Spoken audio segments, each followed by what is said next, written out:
Learn how you can help make our community the greatest small city for the arts. Plus, fashion meets social justice. We're grateful to be able to spark a conversation with just these 3 words. Free up your four-legged friends at the city's dog parks. And finally, enjoy your bike after dark with some simple safety tips. We have these stories and more coming up on Iowa City in Focus.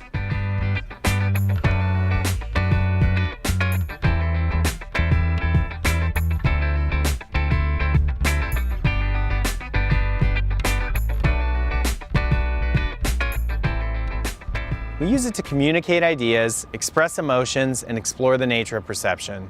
Art is an essential part of our daily lives, and a locally launched campaign is aiming to make Iowa City the greatest small city for the arts.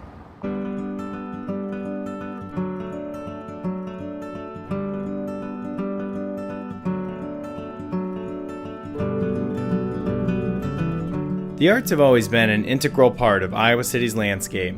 A collaborative campaign led by 2 nonprofits is asking for the community to help continue and strengthen that tradition. We certainly need the community to just contribute in order to reach our goals and realize everything that we're trying to do. But we also really want everyone who's a citizen here to have ownership of this, because ultimately the Englert film scene and all the other arts institutions, we all just serve Iowa City. The Englert theater and film scene are looking to make major investments into the arts, but they need financial help to kick that off. We've got a big campaign. It's $6.5 million. Strengthen, Grow, Evolve doubles as the campaign title and plan, which was laid out to a packed crowd at the kickoff event. Saturday sort of blew my expectations for that event out the window. It was so wonderful to see over 500 people there. This plan will strengthen the arts by making modern enhancements at the historic Englert Theater and improvements at Film Scene's flagship Pedmall location. We want to revamp this space. We're setting aside some funding, new seating, new projection equipment, just updating the space to make sure that this venue remains a vital piece and component. These are the only doors open to culture after 5 o'clock every day of the year, and we feel it's important to keep our presence here on the Pedmall and keep that open. Restoration at the Englert Theater begins with structural integrity. It's just part of being in a building, period, but also part of being in a 170-year-old building. Some of it is just the wear and tear, some of the brickwork. There are parts of the building where, like, if a band plays too loud, like bricks are like, going to fall off the next day. Other items include improved energy efficiency, window restoration, new lighting, carpet replacement, and a modernized audio system, which is great for the audience, but also helps when drawing in performers. And that's actually really important in keeping us as like a competitive venue in terms of being able to bring in top-level talent. The campaign will grow the arts through the opening of a new location of Film Scene on the corner of College and Gilbert, which will open its doors later this year. That'll have 3 screens, almost 300 seats for cinema, just really expanding what we're able to do. And we'll incubate a new film festival out of that called Refocus Film Festival, expand our programming, expand our education efforts. During the kickoff of the event, people were given a tour of the new space, which will provide the resources for Refocus, a new film festival that will be geared towards Iowa City's assets. We are a city of literature, a lot of strength through the writing programs. So we started building this concept around adaptation, but that takes a number of forms. Anytime you're translating one story into film, so that could mean a journalism article that turned into a documentary feature. It could be a short film that was turned into a feature-length film. Restoration or a remake are all different ways of telling different stories. This comes on top of continued support for the Witching Hour and Mission Creek festivals. This campaign also sets out to evolve the arts by launching an educational effort that would include collaborations with many partners in the community. This will help meet the goal of improving access and engagement across schools, neighborhoods, and the diverse cultures Iowa City has to offer. And it's that community investment that makes this a cause the city can get behind. Part of what makes us tick, part of our heartbeat, is the strength in the arts that we have. Their vision is not about their 2 organizations, it truly is about the community, and that's what makes it a good fit for us. The city committed a $1 million investment to kickstart the campaign. The contribution from the city is a game changer. Obviously, that $1 million means so much materially to actually doing what we need to do for the campaign, but just to know that the city of Iowa City on the staff level, on the council level, that they're putting their mark on this and saying, hey, this is something that we need to do for our community. It gives you the inspiration you need to wake up every day and just get back to work on this thing, because it's a lot of work, but we actually love doing it because we're okay, we're totally in line with our city. This investment checks many of the city's priorities, including protecting vital parts of our historic downtown. We view this as an important historical preservation project. The Angler and the film scene are both housed in buildings that are very near and dear to our community's history. So this was an opportunity for us to invest in those structures and make sure that they are properly preserved. Another impact is the amount of people these venues attract to our community. These venues bring in well over 100,000 people into our downtown each year. And that certainly has a multiplier effect and helps keep downtown Iowa City very strong economically and support a lot of the other businesses. It also presents the opportunity to foster and expand the arts for all members of our community. So that community outreach piece is really important. We wanted to make sure that our investment was not just in the historical buildings and those venues, but that they filtered out into our schools and that they touched on a really diverse part of our community. Strengthen, Grow, Evolve is an ambitious campaign setting out to build the greatest small city for the arts. In order to achieve these lofty goals, the organizations need support from the community. This is your opportunity to help shape the culture and development of Iowa City. It's a vital piece of how this community is going to keep growing. And so investing and owning a part of that, I think just means more these days when we look at what the future of downtown and this community is really going to be.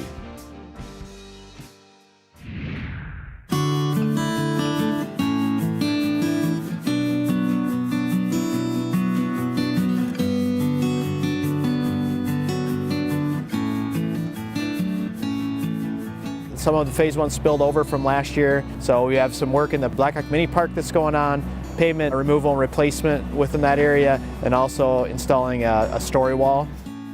And then we also have work going on down at the Dubuque and College Street intersection, finishing up the stage canopy as well as the fountain.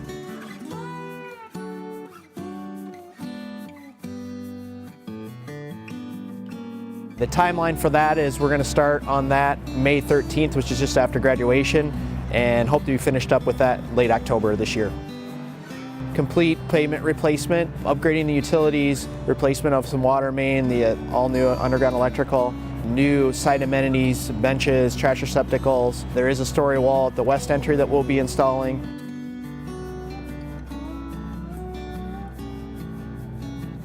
So we're actually going to work on the sidewalk up against the buildings first after graduation when pedestrian traffic's a little less, so to be less impactful to the businesses, and then get that all restored up against the buildings, and then work on the interior section of the Ped Mall when students are back in session.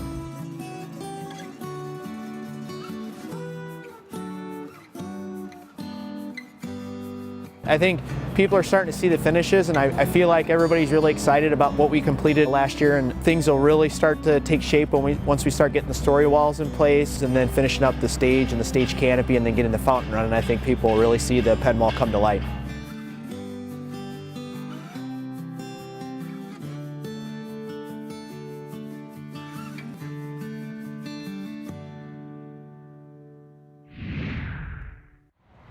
The city and the Iowa City Police Department recently sponsored an art exhibit that delivers an important message.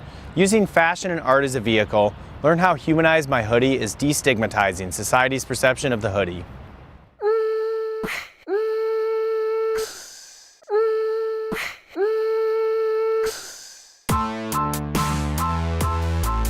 Let's talk about who I am when I have my hoodie on. I'm the same person I was when I had on that suit. I'm the same father I am to my daughters. Like, it doesn't change behavior. So humanize me when I'm in the airport. Humanize me when I'm going to my daughter's school. Humanize me when I'm just in the community. We not really selling hoodies. I think we selling a feeling, because if you look at the state of the country and the way things are set up, it's people on the top and it's people on the bottom. Well, who's on the bottom? Andre and Jason have been friends for years. In 2017, Jason, an author, activist, and criminal justice professor, made a Facebook post that caught a lot of attention, including Andre's. And I just said I want to wear a hoodie the whole semester and teach my students so they can reduce their threat perception. And in the midst of that, Andre reached out and we made it a brand and we got started. Andre, a fashion designer and founder of Born Leaders United, immediately saw the potential of the phrase that Jason used.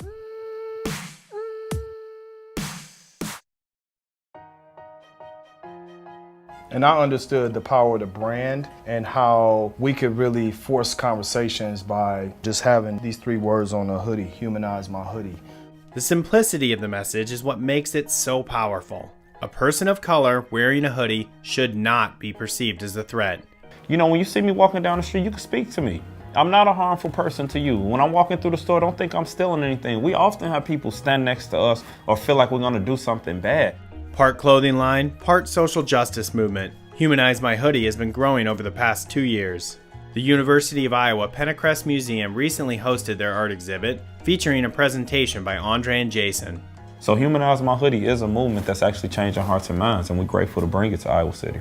The city and the police department both sponsored the event, knowing that this message needs to be heard. As a culture, we need to move away from judging people on how they dress. A very powerful message for everybody, including law enforcement. The photos on display consisted of quotes selected by Jason and worked into the images by Andre. Just like the branding, this approach is simple and effective. The art exhibit itself helps lower that threat perception because everybody that you see on these walls, they got stories. So if they can understand the stories, they can understand the people, they can begin to love us like we love everybody else. For sure. The two also lead workshops on how to become an ally to the movement. And people are gonna think differently, and people are gonna have tougher conversations. And that's all we're trying to do is force a conversation where you can actually say, I'm struggling with understand people from this religion. I'm struggling with people, you know, who are transgender. You can actually talk about that and not feel like you're being judged for it. What was sparked from a Facebook post has grown into a responsibility to destigmatize these negative perceptions in our culture. We started this as an idea, it turned into a project, from the project it turned into a movement, and we understand how many people are relying on us to carry the torch for a lot of other people, right? I feel great knowing that it's gonna be more love and less hate. Awesome feeling.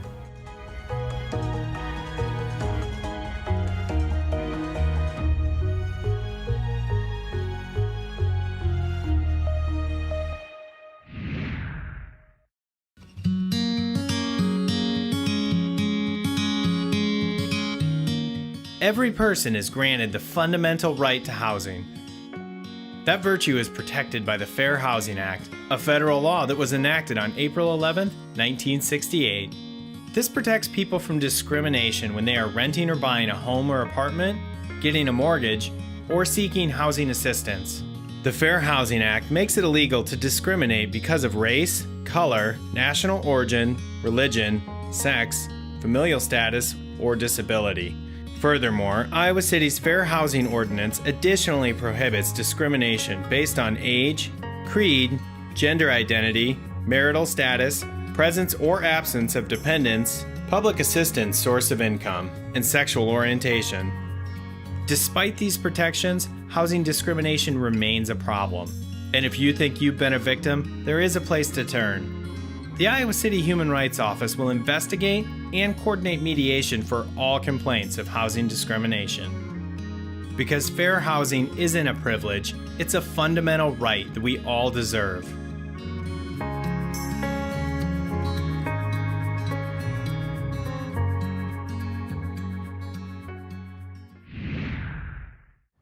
Keeping dogs active is an important part of pet ownership. An easy way to exercise your four-legged friends is by utilizing Iowa City's dog parks. Here are a couple of experienced park users to explain how it works.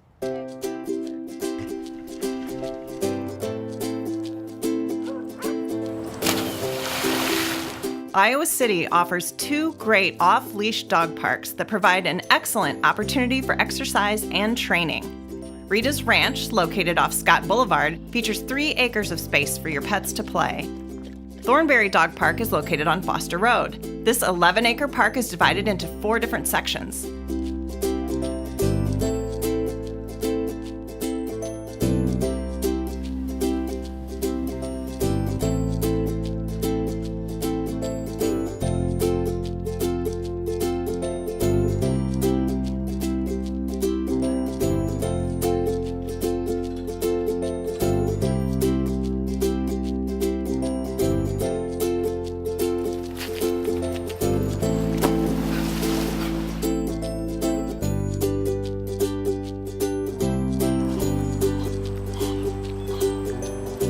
These parks are great for your four-legged friends, but there are some rules you need to follow. But don't take them from me. Hi, my name is Bella. I love coming to the dog park. But in order to use the facilities, your owner needs to get a yearly park permit tag or a day pass. 1-year permits are $40 for Iowa City residents and $45 for non-residents. Day passes are available for $5 per day and can be found in the dispensers at the dog park entrances. And take it from me, you don't want to get caught without a pass. My name is Max, and my owner took me to Thornberry without a permit tag. Boy, was she mad when the animal services officer told her it was a $100 fine. You could buy a lot of bones with that kind of cash. Ruff.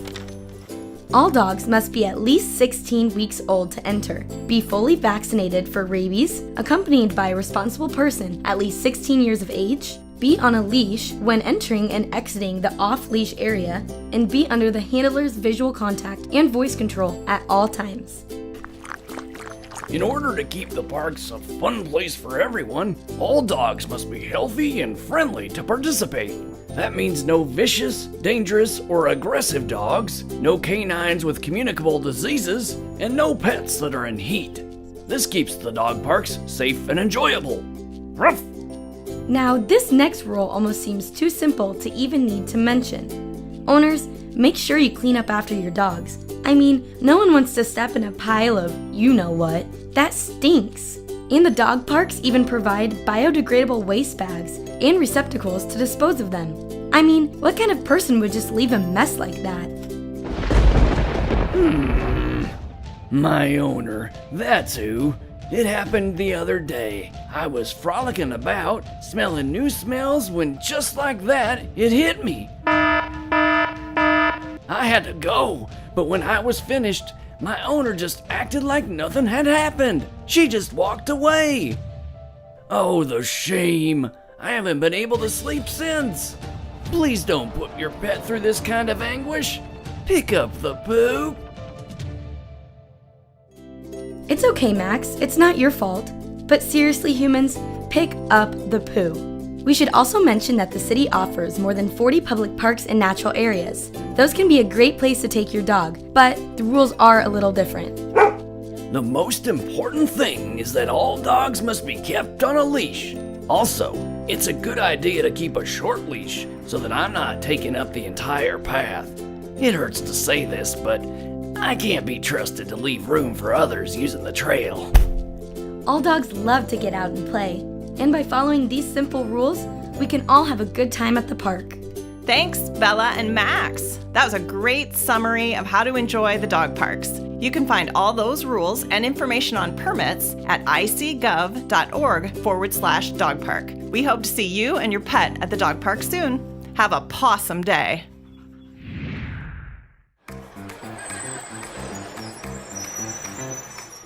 When school is out for summer break, there's no reason kids can't keep their minds active at the Iowa City Public Library. And through a partnership with the city's transit, getting downtown is both easy and free. During the summer, kids through grade 12 can ride any Iowa City transit bus for free when traveling to the library. Just show your library card to the bus driver. Plus, adult caregivers can also get a free ride with the child. This offer is good on weekdays between the hours of 9 in the morning to 3 in the afternoon. Young readers can catch a lift home anytime that same day with a Ride and Read bus pass. Just present your library card to the help desk to receive a bus pass for getting home. These are limited by card to 1 pass per day and only 2 passes per week. Take advantage of these great options for free transportation to and from the library. Learn more by visiting icpl.org. Our goal is to provide kids with the resources to explore diverse ideas, to exercise imagination, and express creativity.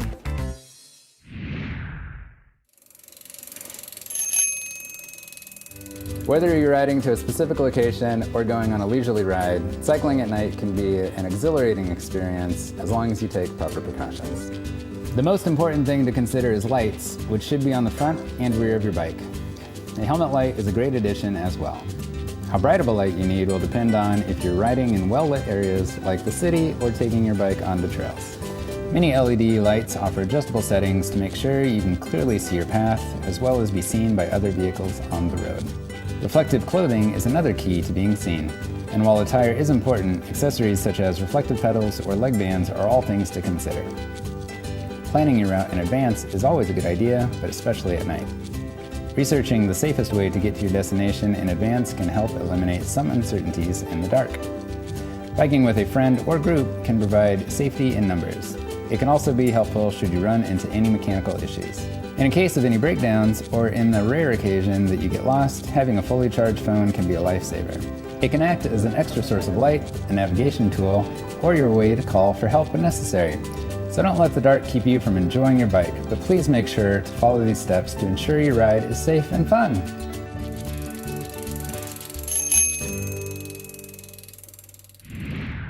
That's it for this episode. If you enjoy this show, you may also want to check out the city's podcast, Iowa City Matters. Each episode explores a different community topic. Subjects so far have included historic preservation, crisis intervention, and transportation services. Listen on iTunes or SoundCloud, or on our website at icgov.org/Iowa City Matters. We'll be back soon with another edition of Iowa City in Focus.